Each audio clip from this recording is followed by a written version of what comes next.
Welcome into Just an Average Football Podcast, where every week is football week.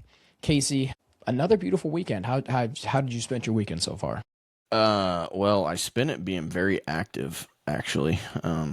More active than I wanted to be. So Saturday morning I I kind of ran. I helped the boys basketball team out and ran at Central School. Ran the 5th and 6th grade side of the 3-on-3 basketball, and then in the afternoon I actually played in it. Unfortunately, Wow. Unfortunately, I way past my prime. I really wasn't as sore as I thought I was going to be, but I found out that I can shoot very, very good when I'm just when I'm not tired, got legs. I shoot great. I shoot amazing. Like I don't miss. And then once I start moving around a little bit, I can't shoot for crap. I think I made like I was probably like 30% from the 3-point line. You get tired, you get fatigued. Yeah. I was probably like 30% from the 3-point line. Missed like 3 or 4 bunnies that I should have made. And I woke up this morning a little sore, but pretty just stiff. And then I tried to golf, and I could feel it until the back 9, and I finally got a little loose and was able to swing free and a little bit better. But yeah. I mean, that's when you're in your 30s, that happens. Yeah, that kind of happens. I'm kind of treating this like a LeBron moment. I got done with the very eventful weekend, and I got wine. So just don't drive. Just don't pull a Tiger Woods and go. Hey, he go blew try all to zeros. Very true. But it was his eyes were bloodshot. Rabbit hole. Not gonna get into that. Poor Tiger. Love Tiger. I got him on my wall. Yeah. Boy, I tell you what, the conversation you and I were having before we started this podcast, we need to just have a podcast about sports cards, because Casey and I had probably a solid 8-minute, 10-minute conversation just about sports cards. All the different cards. It wasn't a PG. No, Casey. So to little. Okay, we're gonna get off the rails here a little bit, but just a little insight. We're looking at these wild cards. Casey's want to try to get a Dino card. If there's somebody out there that has a Dino card they don't want anymore, just send it Casey's way. Because I'm not spending $20. I'm sorry, I can't do it. I'm not on one card. I can't. Maybe one of these times. Maybe if I get a little more of this wine in me, I might get click happy and get 1 or 2. But usually if I'm really into a. So yeah, we're really off topic. But if I'm really into a when I get to looking at cards, and if I'm really into a certain series of cards, series style of cards, so like Prism had these shock waves and like color waves and like refractors, and I got really big into those, and I would literally, I didn't even care what they were, who they were. I'd literally buy a blaster or a box just so I could have the refractors, just because I thought they were so cool. And like these wild cards coming out, they got so many cool like color matches, variations. It's awesome. It's sweet. And so like I'm really into, I just want one of each, and I don't have one of each right now. I don't think I have a splat, which I have one I could give you. Yeah, I have a Genty. I have a. Yeah, I don't even have a splat. Gronk. So, but the thing is, usually what happens is I sit on it, so finally I just buy boxes of them. Really, hobby, and just pay the $100 for the box of 5, and the $100 for the box of 5 of the other ones. They're hobby. You can't buy retail of freaking those. Not right now. Not right now. Yeah, not right now. When they get verified, they will. Yeah, and that's the thing too. I mean, if you're going to shows and stuff, people do not want any of the unlicensed things. So, I'm kind of holding on to a lot of the stuff right now, because if they do become licensed, I think it will kind of blow up, because they are such unique cards, and there's a lot of one-on-ones. So, the only bad thing about buying these before they get verified is that when they do become verified and people want to start buying them, they want to buy them with the logo and with everything. So I get that, but in the same time, if you have a true one of one, it don't really matter. So, or an auto, it doesn't really matter at that point. Yeah, and that's the thing with wild cards. There are so many Like there are the Joker series, there's the Splat, there's the Dynamite, there's the Haunted Hits, the the list goes on and on. The 5-card draw, which are insanely expensive. I ended up getting a box. A 5-card draw? What? They're expensive. No, not a box. I didn't get a case. I got a box. But the box is like $100, right? Yeah, I got a box last night. Yeah. So I got 5. I got a one. So I got my 1 of 1. My 1 of 1 is Shady McCoy. You already opened it? They opened it on. Oh, nice! You got a box. See, I got a box, and they did that. You need to just buy a box, have it shipped to your house, and we'll open it on the stream. Yeah, that'd be great. So I got So I got like a 1 of 5, and then I had 3 1 to 4s. And then I had the 1 of 1 because it always comes. Buy a box of dinos then, because they're like $99. Yeah, no, I can't find the box of dinos. I don't know where people have dinos.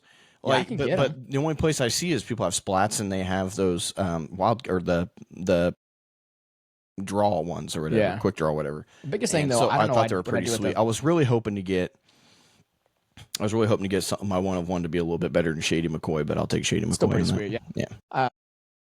Man, we do need to plan a podcast around this. We're going down a rabbit hole. Let's keep going. But yeah, I mean, sports cards, great. We'll plan a podcast around it. Let's go ahead and hop in though to the first segment today, which is the comments that have come out recently within the past month, 2 months, from Puka Nacua and Cam Skattebo talking about CTE not being real. And there's some other things going on too with Puka Nacua, which we'll kind of get into, but I feel like this is a big deal. Like, I feel like a lot of people are talking about it, and probably why we're talking about it and being stupid about it. Yeah. But no, I feel like it's a big deal. Yeah. So they're kind of talking like CTE is not real. It's all in your head type of thing. I not only do I think this is a big deal for them to publicly come out and say that, I think it's a big deal for the teams as well. Like, in your opinion, I feel like this is probably should be, if it's not already addressed with the team at like the beginning of the season, like, hey, when the age of streaming and social media and all these influencers, like if you have a chance to go on there, or you are talking or you're friends with any of these influencers, don't say anything like stupid on there that's going to come back to bite you. But I think some of these younger players, like, I don't know if that really resonates with them very well. What are your thoughts on this whole situation? I really just want to spend this segment to kind of talk about this a little bit and then kind of see how it affects or could affect these players moving forward. For one, I just want to get this out there that CTE is real. It's a very serious thing that literally forces people to be people that they really aren't. Like, what really opened my eyes a lot about CTE, and I know that's it's been a legit thing, and it's been something ever since football has been football. But the Aaron Hernandez situation, I'm going down that because he had CTE bad, and he had CTE so bad that he literally had no idea. He had no idea. Like, I don't know, and I don't know if I firmly believe that he had no clue that he killed someone. But the way that he acted in the courtroom when they were talking about what was going on, he literally looked like he had absolutely no clue that he did that.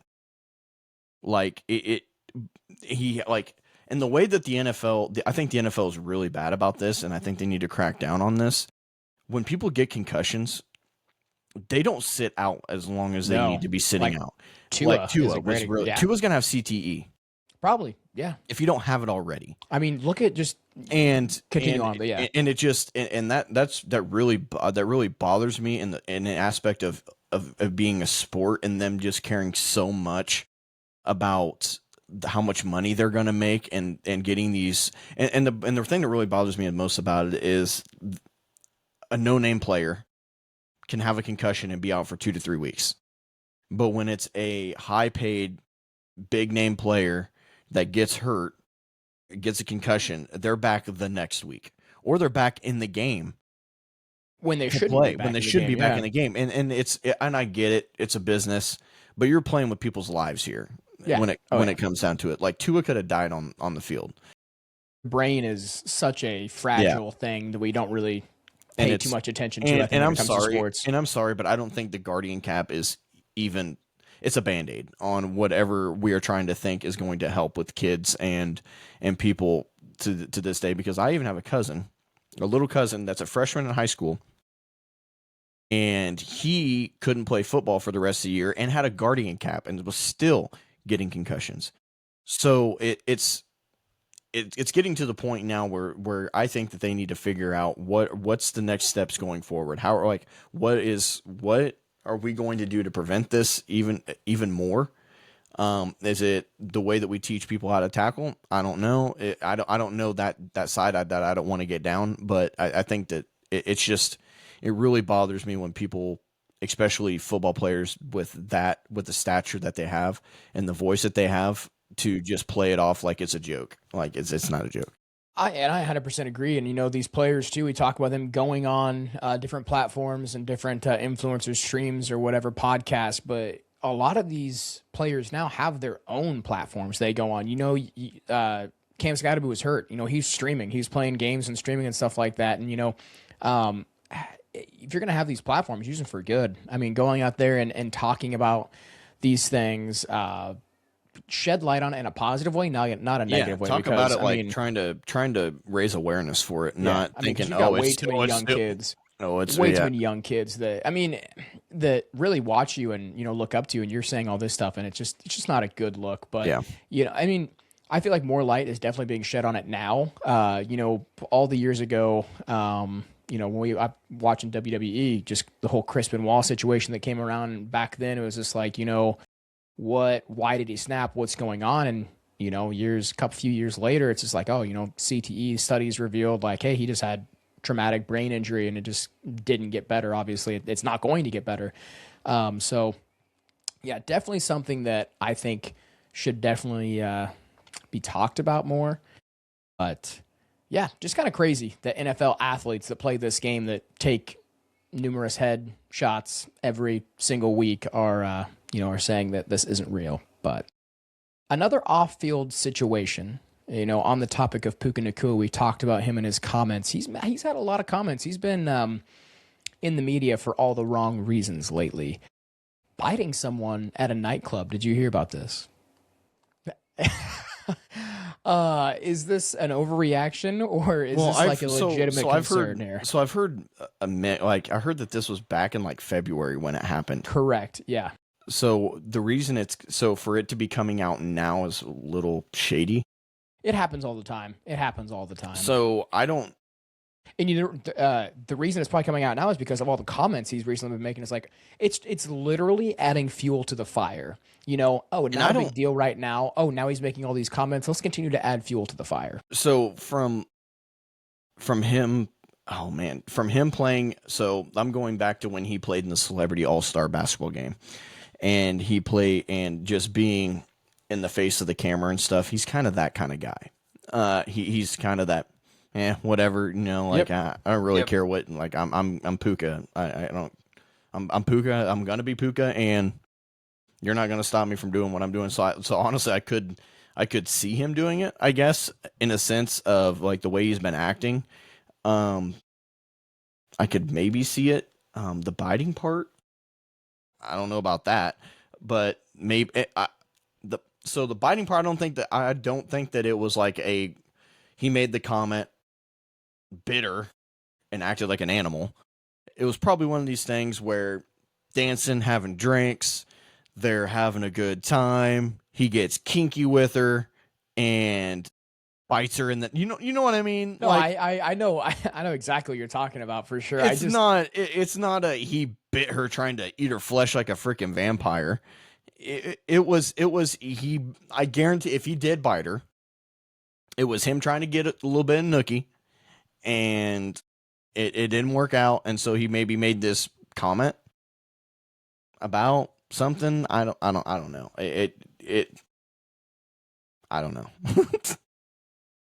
Bit her on the shoulder. See? Yeah, but he probably bit her on the shoulder. Okay. All right. Here we go. So this is AI overview because I really didn't dive too far into this because I didn't know how much we were going to actually talk about it. So he's being sued for allegedly biting a woman on the shoulder and another woman on the thumb during a New Year's Eve incident on December 31st, 2025. So, He thumb. bit her with extreme forces without being provoked. And then on the shoulder, leaving a mark. He also made, He made a slur. Anti-Semitic comments. Yeah.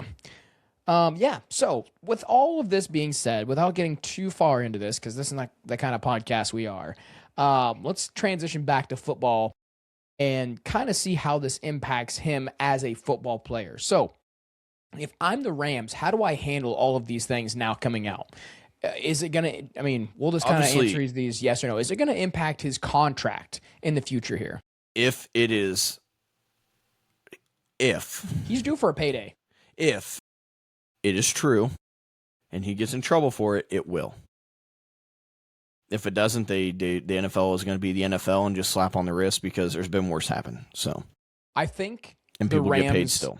I mean, Deshaun Watson still got a fat paycheck, but not from the same team. But it doesn't matter. I'm saying with the Rams. Oh, yeah. I'm saying it's going to impact his future with the Rams. We've seen it before. If it's true, we've seen the Kareem Hunt. We've seen the Deshaun Watson. We've seen all of these things happen. If it is true, other teams, take place. What about locker room trust? So all this stuff he's saying is, especially like the comments about the CTE, is he losing trust with his teammates in the locker room or with his coaches? That all depends on how the locker room situation is already with him. Like maybe they don't talk about the way he acts behind closed doors. He's a different dude. He's just look at the way he dresses. Yeah. I mean, all NFL players have their own styles. Not knocking that at all, but he just seems like a different kind of guy. Yeah. So I think it all depends on the situation that was at hand before. Like if he was that way, maybe in the locker room and people were just kind of standoffish with him, then probably it's going to be different. I like I said, it's got to be true for think the locker room and stuff to change. And I think this definitely impacts his public image as well. If it comes out being true, we'll wait and see. I'm not sure really. I mean, obviously all this is coming out at once. Like I said, kind of adding fuel to the fire. But I think it makes his situation more true with his comments about CTE and the way he's been acting. Yeah, that's not great. And speaking of that, and kind of to wrap up this first segment here, do you think teams should discipline players for having this kind of behavior in the offseason or on social media platforms or, on influencers' streams or podcasts? At the end of the day, I think it's got to be addressed. It's to all players. It's a business. It probably is. Yeah. It's a business. You're playing for a business. Your job. It's a job. It's literally a job. You're not playing a sport for fun. You're getting paid millions of dollars to do this. It is a job. If you were working in a corporate business, if me and you were lawyers, we're going to say if we're lawyers and we're making a crap ton of money and we get asked about this stuff in the public eye, are we going to act stupid about it or are we going to act smart about it? And if you act stupid, you're probably losing your job. And you're probably having and it's probably going to be hard to get another one with acting the way that you're acting. So I think that professional athletes get treated 100% different, especially with the way that they talk and the way that they act. So because at the end of the day, they're pretty much treated like puppets, and they don't really care how you act. They just care how you perform on the football field. So it don't really matter what we say with 100 and however many subscribers we have on YouTube and TikTok. 162. Yeah, thanks everybody. But it's like everyone has their own opinion, and at the end of the day, if the owner is not going to do anything about it, if the president of the operations is not going to do anything about it, then there's nothing we can do about it but complain. I definitely think it probably should be addressed at the beginning of every season. It shouldn't have to be addressed, but I think now with this age of athlete and this generation, it definitely should be. It should be in the contract. I agree. That they don't read when they sign. All right. So great way to wrap up first segment there. It says 25 minutes, but you and I were talking a lot before we actually started this. So segment 2 here talked about JSN and his huge contract he signed. Mega deal, 4-year, $168 million, making a little over $42 million a year, making him the highest paid wide receiver in the NFL. well deserved. He's had a great past couple of years. Really burst onto the scene. You know, me and you both said after DK left, like, oh, is he going to be able to flourish in this offense kind of by himself? You know, he's Cooper Kupp there, but yeah, he did. He definitely did. So he surpassed Jamar Chase, Justin Jefferson as the highest paid wide receivers. What do you think? What do you think? So I think it's a market that's just going to keep going up and up and up every single year.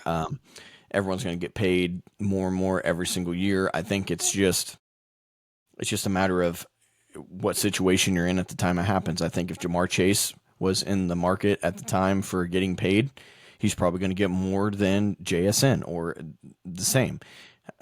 So I don't think that it matters the name.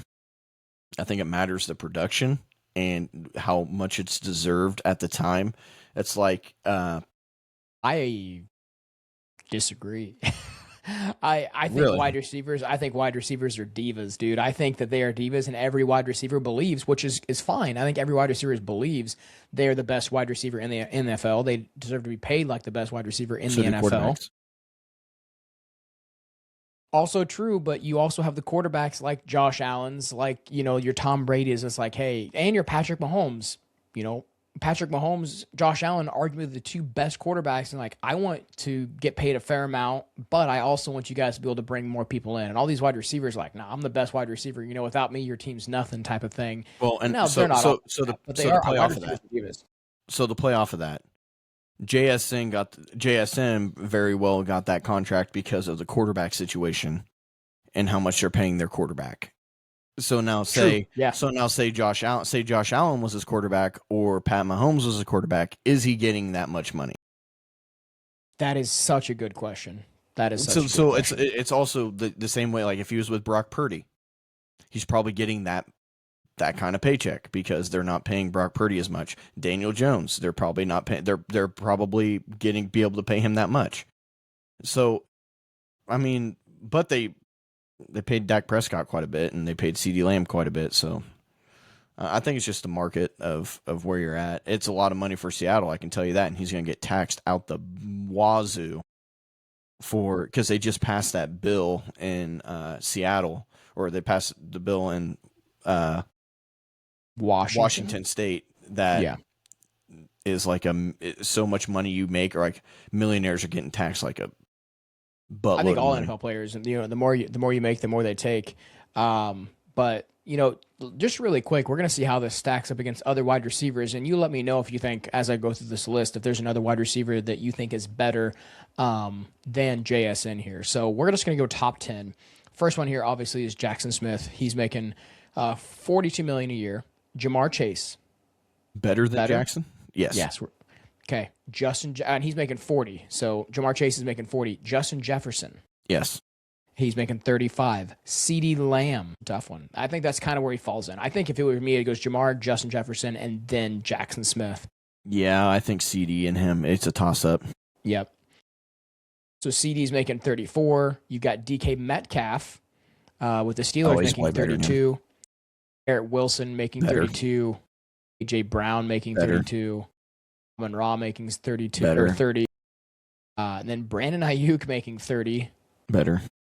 And then the last one here is Terry McLaurin making 29. So 1, 2, 3, 4, 5, 6, 7, 8, 9. Yeah. So I think the only and like I said prior, if Justin Jefferson and Jamar Chase had a contract year in their prime, like they're still in their prime, obviously, but if at their first big contract, if their first big contract were to be this year or last year or next year, it's more than Jackson Smith and Jigba's getting. Yeah. And this is a great transition because we've got 6 players here that I want to talk about that could be in line for the next big quote unquote bag. Contracts expiring or just kind of, looking for that pay raise. First one here, and let's kind of talk about these players. We won't spend too much time on this. Let's talk about these players and see if they deserve to get paid more than that $42 million a year, or if we think they're going to pass that $42 million a year. All right, so let's just predict. we don't have to predict all this. We can say years or total value and kind of see where they might fall. So Puka Nacua, 24 years old, last season had 1,715 yards and 10 touchdowns. He really had 1,700 yards last year. That's actually insane. Which is, I think, just below Jackson Smith. Yeah. 1,700 yards and 10 touchdowns. And we just talked about quarterback as well. You're like, the reason he got paid that is because Sam Darnold is a quarterback. Well, Matthew Stafford, top 3, top 4, top 5 quarterback, whatever you want to say, in the NFL right now, is Puka making more than that $42 million a year, even with everything going on. I'm going to say yes. Let's make these bold predictions. Yes, if you want him to be the cornerstone of your offense, you got to pay him. And whether or not you give him more than 42, you got to get him around that. Whether it is 42, obviously LA can probably afford it. So, yeah, and just looking here, what's really funny about this is just kind of scrolling through here this is actually insane. So Puka Nacua is the 4th highest paid wide receiver on that team. He's only making a little over $1 million. Contract, guys. Yeah, $1 million a year. He's only making $4 million total. So he's making When's he getting paid next year? Yeah, 2027. So this is last year. He's on his rookie contract. So he is going to get a payday, and I think it's upwards of $45 million a year. I think that's what he might get paid. Yep. So we're going to say Puka is a yes. He's going to be making over that $42 million a year range. Next one here, we've got George Pickens, 25 years old, 1,429 yards and 9 touchdowns last year. Still young at 25 years old. When's his payday? No. What's that? When's his payday? These are all next year. So these are all due next year. Or they could do it now. If he has the same They could do it now or next year. So if he has the same production this year and he proves that he can do it 2 years in a row, there's a shot. I don't think that's going to happen. I think he's definitely going to get paid, but I don't think it's going to be by the Cowboys, and it's got to be by a team that needs a true number 1 receiver. So you're saying I don't no. think that he will. No. I think I'm going to say yes. I'm going to say George Pickens makes over that $42 million a year. I'm going to say yes. Really? These are both predictions. We'll just go back and forth here, and this is fine if we don't agree because I'm really intrigued to kind of see how these go within the next couple of years. Next one here is Chris Olave, 26 years old, quietly had a really good season, 1,163 yards and 9 touchdowns. I think Olave comes in under. Yeah, I think Olave comes in if I say George Pickens does, I gotta say Chris Olave does too. The rest of these are probably gonna be unders, and for you, possibly. Drake London, still really young, 24 years old, 919 yards, 7 touchdowns. Under, even though his quarterback situation's iffy, I'd say no. I can see this being one where he gets paid over, and you're like, whoa, did not see that coming. Like, I can see this being the one out of this list to where it's I did not see that coming. So I'm gonna say, if that does, then I am posting that Drake London thing all over, my Drake London helmet all over to get that freaking thing sold. Yeah, I'm going to say no as well, but I think it could be sneaky. These last two here, Zay Flowers, 25 years old, 1,200 yards last year and 5 touchdowns. I think that's a no. I think he's in that $30 million a year range, maybe falling even below. Oh, my goodness. I don't know. I mean, you're looking here, you got, in that $30 million range. I don't know if he falls anywhere in those, but the T. Higgins, Alec Pierce, Jalen Waddle, DJ Moore, George Pickens currently all in the $20 million range. He's probably in that range. He's probably in that high 20s. Yeah. I think he's high 20s. And then last one here. Now, the number 1 receiver for the Packers with Romeo Doubs leaving, Christian Watson, 26 years old, 611 yards and 6 touchdowns. I feel like he's in I feel like he should be in the lower. Yeah, so he's in the lower. Really quick. He's injury prone too. I don't know. I don't know how you can justify paying him. I want you to tell me if you think any of these wide receivers are better than him. I'm going to start here. We just talked about, we'll say Jameson Williams here. So these are the wide receivers getting paid $26 million or below. So you think Jameson Williams is better. Let's just say when you think he's better than one of these receivers. You ready? Jameson Williams, Devontae Smith, Nico Collins, Cortland Sutton, Devontae Adams, Chris Godwin, Jacoby Myers, Calvin Ridley, Jerry Jeudy. Jerry Jeudy, I think. So you think he falls in that range with Jerry? Yeah, so he might be even in the Calvin Ridley era, like in between Calvin there. Ridley, okay. Yeah, he's not better than any of the ones that you said before.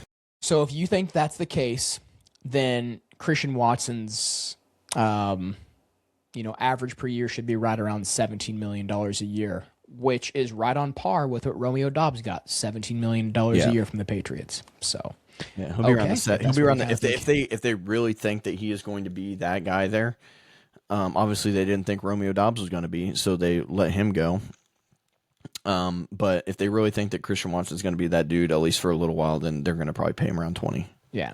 Do you think so? Last question for you and for the listeners. Do you think we're reaching a breaking point with wide receiver contracts? Like, do you think eventually it's going to cap out? Like, with the salary cap increasing, are we going to see a $50 million, $55 million wide receiver here in the next 3-4 years? If receivers keep getting 17 to 1,800 receiving yards, then yes. But I think it also is just going to boil down to production. I think when it comes to how much money you're going to get paid, I mean it's going to have to. Like, you're just going to pay someone. Can you imagine, like, just off topic again, being Jerry Rice now? But just but looking you at these contracts. Yeah, but are you kidding me? Yeah, but you also got to think too. Look at like Michael Jordan and all everything's these guys. Going up. Salary cap every single year is going up. The sport continues to grow. But here's how. Money continues to flow in. But here's what happens, and it's every sport. These players, these generational players, pave the way for these guys coming in to get these contracts. When you get a contract, and LeBron has said it, and I'm going to basketball here. LeBron has said it a million times. Everyone should thank all the players that came before them that took less money to grow the sport. If it weren't for a Jerry Rice, if it weren't for a Randy Moss, if it weren't for Megatron and Larry Fitzgerald and all these Hall of Fame wide receivers, these guys wouldn't get paid the way that they get paid right now. No, you're 100% correct. So I think it's just going to keep growing with the way that markets are going up and everything. It's got to keep going up. Unfortunately, let's just put things in perspective here really quick. Peyton Manning's cap number when he came into the league in 1998 with the Colts was $2 million. When he finished with the Broncos in 2015, so just over 10 years ago, was $17 million. Cap hit for a quarterback. One of, if not the sheriff, one of the greatest quarterbacks of all time, making $17 million a year. We're talking wide receivers now, currently making in the 40s. Not even quarterbacks, wide receivers. Blows my mind. Wow, that's crazy. Crazy stuff. That's going to wrap up segment 2, though. Really good, though. Wide receivers that are coming up that are going to get paid. Let us know in the comments, who is the next wide receiver that's going to be making $40 million a year? Is it Puka? Is it going to be a wild card like Chris Olave? Let us know in the comments who you think it's going to be, because I'm intrigued to hear your answers. Don't go anywhere. We got a quick word from Smackin' Sunflower Seeds, and then we are buying or selling on some of these statements. So we'll be right back. All right, time to talk about a game changer for snack time. Smackin' Sunflower Seeds. These aren't your average dry, dusty seeds. Nope, Smackin' takes flavor to the next level. Bigger, bolder, and straight up addicting. Whether you're chilling at the ball field, gaming with friends, or just need something to keep your hands busy, Smackin' has you covered. And the best part? No soggy seeds, no weak flavors, just pure Smackin' goodness in every handful. So if you're ready to upgrade your seed game, grab a bag of Smackin' Sunflower Seeds today and get ready to start smacking. Scan our QR code or click the link in our description to get 10% off your first order. All right, and this next one here is this buy or sell statements, and these are actually really fun. We're going to go through. There's 10 of them. Okay. All right, you ready? Yep. Okay. All right, we are back, and we are buying or selling on these statements here, kind of wide receiver based, or actually, let's take that back. Let's just say they're all football related with some wide receiver ones sprinkled in there, just because the topic has been wide receivers today. And the first one, Puka Nacua's off-field incident won't impact his role or future contract with the LA Rams. Are you buying or selling? See, now I'm buying it if it's legit. I'm selling it if it's not. It's got to be legit. Yeah, I'm gonna buy. I'm gonna buy. I'm buying in and saying that it won't impact. So I'm buying in to say it won't impact his role or future contract with the LA Rams. Even if it's legit. It's a tough one. I made a tough one right off the bat. That is a See, tough no, one. that's where like I am instantly with you. If it's not legit, then that just is gonna be a whatever. People are stupid. Sell. Yeah, sell. Interested to know your thoughts in the comments on that one because that's a hard hitter right out of the gate. Number 2 here, the NFL will expand to 18 regular season games within the next 3 years. I buy that. Buying all day. 100%. I think if we can, that's all. I think within the next 2 years, maybe in the next 3 years, but you're going to see 18 game seasons with 2 bye weeks. I think that's what you're going to see. You're going to see 2 preseason games, and the rest like an 18. Well, you almost 18-week season, and you almost have to keep. So you almost have to keep up with the MLB and NBA. NBA keeps getting bigger. They keep trying to bring it down, actually. And the MLB plays 162 games, the longest season in all 3 sports. So, I think that's an easy buy. I like that as well. Okay, here we go. I like this one too. No running back is worth a second contract over $10 million a year. So, I'm not buying that. Look at Derrick Henry. Look at Christian McCaffrey. Look at I guess it does say no running backs. Yeah, I'm gonna sell that as well. That is tough, but you think there are the elite ones out there? Running backs. There are ones. Yeah. Some are grossly underpaid. Some are grossly overpaid.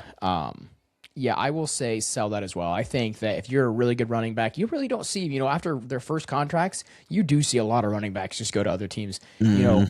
Just the last cycle of running backs of the Javonte Williams and Najee Harris's, both on different teams now, didn't stay, and they were the first 2 running backs taken in that year's draft. So, yeah, hey, let's get 4 good years out of you, and then see you later. We'll let you go somewhere else. Okay, here, next one. At least 4 wide receivers will be making over $40 million a year before the 2027 season starts. So that's before next season starts. How many are there right now? 4 wide receivers. You've got 2. You've got Jamar Chase and Jackson Smith. So 2 more within the next year will be making over 40. I'm gonna buy that. I'm gonna buy that. I think so. Even though you said that George Pickens would be under, so I'm intrigued to see. I think there's gonna be someone. I'm not saying it's gonna be George Pickens, but there are gonna be probably at least 2. I think Puka and George are the top 2. I think those 2 are gonna be the ones. All right, number 5 here. An elite offensive line is more important than elite skill players. I'm buying it.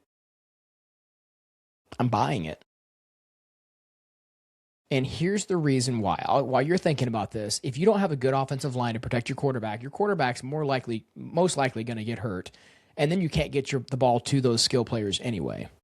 Yeah, I'm going to buy that too. Joe Burrow. I'm going to buy that too. So I'm buying that too. And this is the example that I'm going to give. I'm buying that because look at the offensive line when Ezekiel Elliott and Dak Prescott got drafted.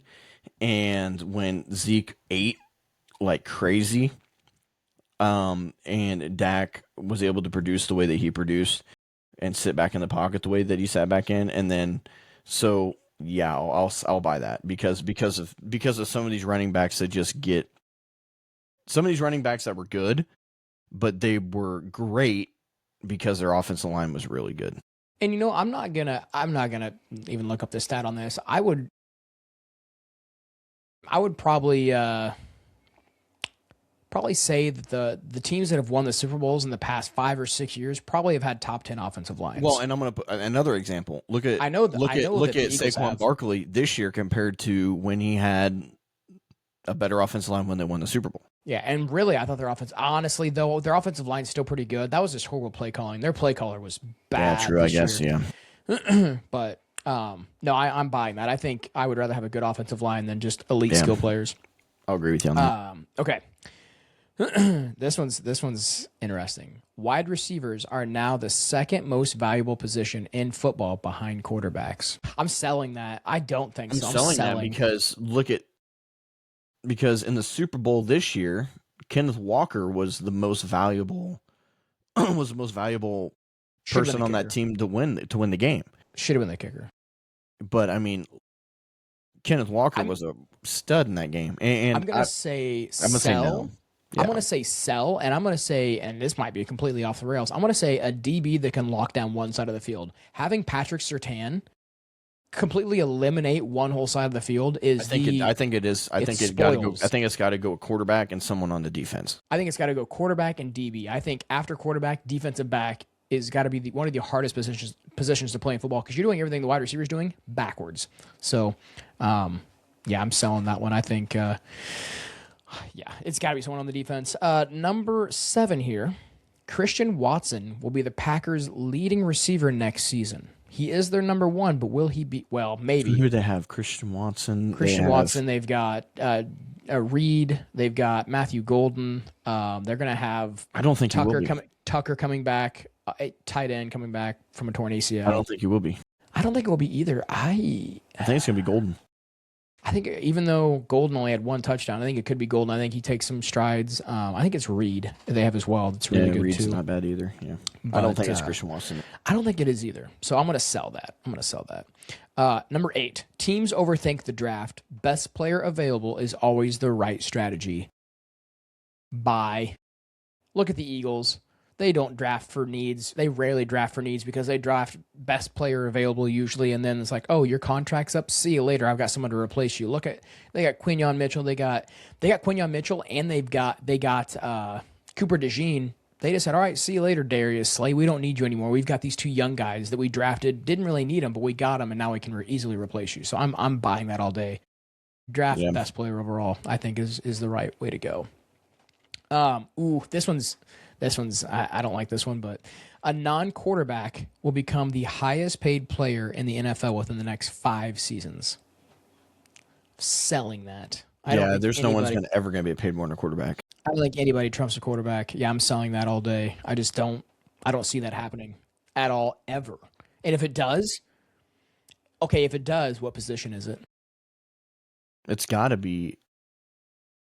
Oh my gosh! It's got to be like an edge rusher, right? It's got to be who is the? Well, right now it's a receiver. No, it's not. The receivers coming up with receivers closest to a quarterback, isn't it? It's Myles Garrett, right? Is it Garrett? Let's see here. What's Garrett making a year? Is it not? I want to look that up. That's a good question. So highest paid non-QB. I'm sorry. It's Micah Parsons at $46 million. Micah Parsons at $46. Yeah, he did sign a fat contract with Packers. And then he tore his ACL. So it would be an edge rusher, I think. It would have to be a defensive player that's, extremely impactful. All right. Yeah, that's a tough one. I like that one. Last one here. Number 10, rookie contracts are now more valuable than ever, and teams should prioritize draft picks over big free agent deals. Buying that all day. I think if you've got... We just talked about it. Look at Puka. Yeah. Yep. Jackson Smith with the Super Bowl team just got paid now, but he was on a rookie contract when he got that. I think free agency is just like you have the money. We're talking about these guys that are just on rookie contract. Yeah. Brock Purdy was on a rookie contract for how long? Making $500 million, winning you football games. Come on. Here's my biggest thing: unless you're in a cap casualty to where you physically or you literally cannot re-sign these players, there's no reason you're letting elite players hit the open market. I mean, unless you're, like I said, in a cap casualty with that. But otherwise, build through the draft. I don't think free agency is the way to build. I mean, unless you're I keep bringing up the Broncos, but it's the most recent memory I have. The 2014 Broncos, and they brought in Aqib Talib. They brought in TJ Ward. They brought in DeMarcus Ware. Wow, what great signings. And it panned out. But I think, rookie contracts, getting these players on rookie contracts, and then what people are demanding in free agency, build through the draft. Get these, especially if it's a rookie quarterback, you better just keep building and building and building around that before the contract's up. But man, I love that. A lot of really good stuff. A lot of really good stuff today. And honestly, I'm going to kind of tease next week's episode because, and I might add some stuff into it, but I'm going to tease next week's episode because I seen something on Facebook and it said best number one overall picks the past 20 years or past 25 years. I think that we definitely need to talk about that next week because there's a lot of really good number one picks and there's a lot of bad number one overall picks. So maybe a little tease for next week's episode. Thank you guys for tuning in. Thank you guys for watching. Thank you guys for subscribing. Subscribers have been going up. For us, 2 or 3 a week is awesome, and we've been gaining roughly 2 or 3 a week. We're up to 162, which is crazy because just 2 months ago we were down to like 130. Really appreciate all the likes. Really appreciate all the shares. Just keep listening. Share us with your friends. We appreciate it. And yeah, that's all we got for this episode. So we'll see you guys next week.